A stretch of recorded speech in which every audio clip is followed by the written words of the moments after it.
Hola, buscadors!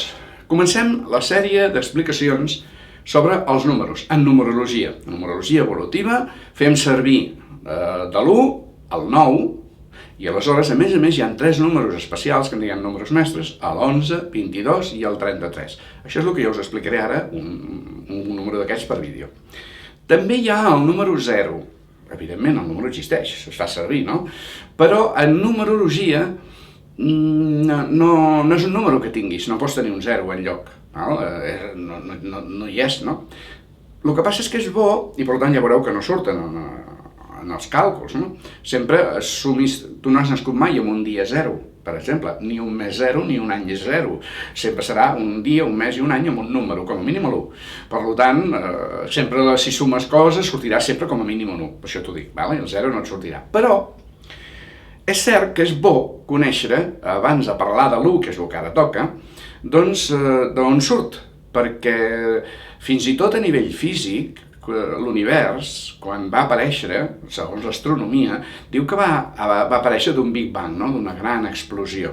Però abans d'aquesta gran explosió, tota l'energia i la matèria de l'univers estava concentrada en un punt sense dimensions. Això, normalment, nosaltres no podem entendre-ho, és un concepte matemàtic, però bàsicament és l'equivalent al 0. En el 0 hi és tot.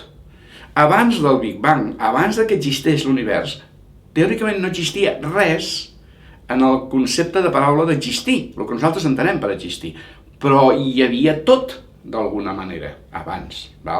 Doncs aquest tot és el 0.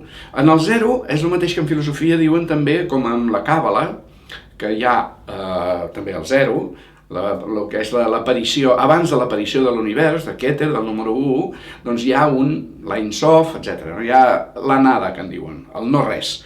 Però en aquest no-res hi ha l'energia, hi ha Déu. Déu existia igualment, aleshores aquest Déu existeix però no és aparent. I un bon dia decideix aparèixer i crea l'univers. A partir d'aquell moment es veu, comença el número 1. Per tant, el 0 és l'arrel de tot. Darrere del 0, dins del 0 hi és tot. I a partir d'aquí apareix, i quan apareix és quan el podem començar a fer servir els números. El 0 no el fem servir perquè ja et dic que és la totalitat divina, per dir-ho d'alguna manera, el tot, però no és d'aquest univers, és d'abans d'aquest univers. Per tant, nosaltres no el podem fer servir quan fem càlculs numerològics ni res d'això. Es fa servir numèricament, però em refereixo que no surt en la interpretació de la personalitat ni res d'això. Nosaltres comencem amb l'1. Per què? Precisament l'1 és això que dèiem, el Big Bang. L'1 és l'aparició. Hola, aquí estic. Les persones que fan servir l'1, o que l'energia de l'1 és la que els domina, són les persones que sempre estan començant coses. Són els líders, els pioners, els que tiren endavant. I tu cada vegada que has començat alguna cosa, has fet servir el número 1. El dia que vas començar un curs, el dia que vas començar una carrera, el dia que vas començar un treball, el dia que vas començar una relació, quan has pres una decisió, ara vaig a passejar, fa servir el número 1. Fixa-t'hi que és des de coses molt simples a coses més complexes. L'1 és, doncs, l'aparició, el començament d'alguna cosa, i és l'energia necessària per cada vegada que hem de començar qualsevol cosa. Això és el que hem de recordar, bàsicament. La persona marcada per l'1 és això, el líder, bàsicament. Evidentment, nosaltres podem tenir l'1, de fet, pràcticament tothom té l'1 en algun lloc, no? Doncs el que passa és que no necessàriament serem líders, sinó podem ser líders de casa nostra o líders en una àrea en concret, dins del nostre hobby, dins de la feina, etc.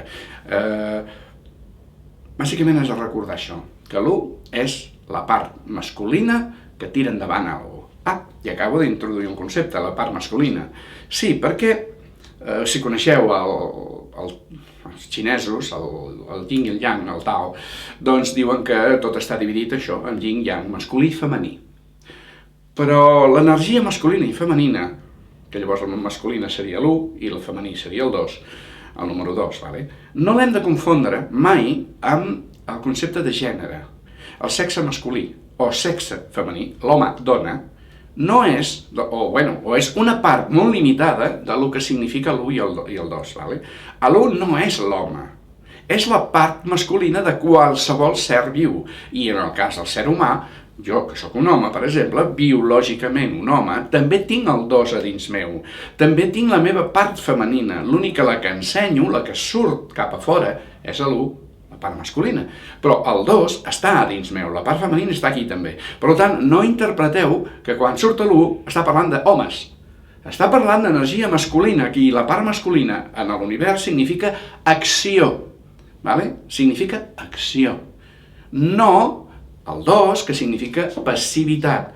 És la dualitat d'acció-passivitat, activitat-passivitat, o dia-nit, totes les polaritats que vulguis, per això hi ha l'home-dona també, vale? Però que tot això està dins nostre i podem tenir predominància d'una o d'una altra. Per tant, una dona perfectament pot tenir un molt fort i ser molt masculina, encara que no ho sembli físicament, me refereixo, ser d'acció, de direcció, de molta força, de voluntat, d'iniciativa, ser una líder, per què no? Exactament igual que un home. La diferència serà, evidentment, com que és una dona, ho ensenyarà d'una manera diferent que si és un home. Lògicament, cada un ho ensenya de la seva manera, no? Doncs recordem això, l'1 és la part masculina, la que tira endavant, gràcies a la qual qualsevol de nosaltres comença coses. Si en el teu tema enlloc no hi ha un 1, cosa que no és fàcil, perquè hi ha molts números i normalment en algun hi és, però pot ser que l'1 no hi sigui o que tingui una aparició molt mínima. Bueno, aquest és el meu cas, el meu tema, si el mires, d'uns n'hi ha poquíssims, hi ha en algun lloc, però n'hi ha molt, molt, molt poc. Resultat, jo tinc més predominància realment del 2. Per tant, a pesar de ser un home biològicament, en tots els sentits, doncs tinc una part sensible, emocional, femenina, passiva, molt forta també. I al revés, si no hi ha un 2, a pesar que siguis una dona, per exemple, doncs pots ser una persona molt masculina, activa, dominant, etc., d'iniciativa. L'1, doncs, és el que mana, el que comença. Gràcies a ell comencem les coses. Per això, quan has d'iniciar alguna cosa, l'1 és el que has de fer servir. El teu 1, o que sigui un dia 1, o coses d'aquest estil, que tingui l'energia 1 en tot el que estàs fent. Vale?